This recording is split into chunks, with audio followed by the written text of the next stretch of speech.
चलो चलते हैं सपनों की कहानियों की दुनिया में। एक समय की बात है। एक छोटे से गांव में रामू नाम का एक गरीब किसान रहता था। उसके पास भोला नाम का एक मजबूत और वफादार बैल था, जो हर साल खेत जोतने में उसकी मदद करता था। वे दोनों खूब मेहनत करते, लेकिन फिर भी मुश्किल से अपना गुजारा चला पाते थे। एक गर्मी के मौसम में गांव में भयंकर सूखा पड़ गया। रामू के खेत में एक भी दाना नहीं उगा।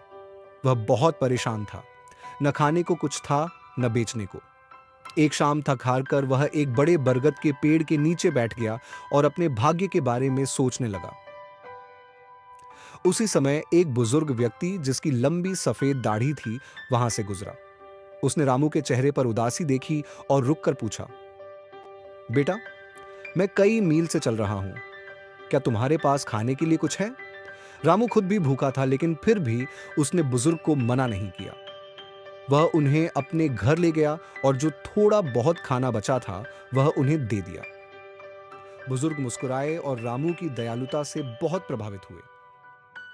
तुम्हारा दिल बहुत अच्छा है, बूढ़े आदमी ने कहा। यह लो। उसने रामू को एक छोटा सा चमकता हुआ बीज दिया। इसे अपने खेत में बो दो और तुम एक चमत्कार देखोगे। रामू ने बुजुर्ग को धन्यवाद दिया और तुरंत बीज अपने खेत में बो दिया। अगली सुबह उसका पूरा खेत हरे भरे पौधों से भर गया। उसमें तरह तरह की सब्जियां और फल उगाए। रामू अपनी आंखों पर विश्वास नहीं कर पाया। गांव के लोग भी यह चमत्कार देखकर हैरान थे, लेकिन गांव का लालची और अमीर व्यापारी सेठ धनीराम बहुत जलने लगा। उसने सोचा कि यह सब रामू के बैल भोला की वजह से हुआ है और वही जादुई है।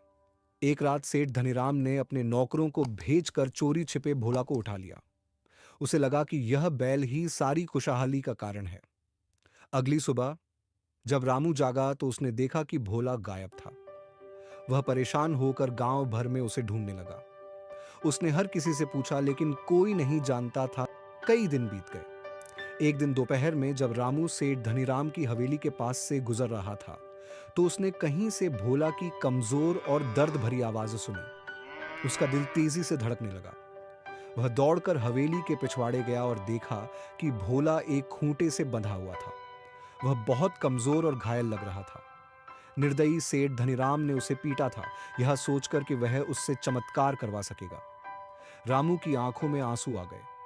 उसने जल्दी से भोला को खोला और प्यार से उसके सिर पर हाथ फेरा।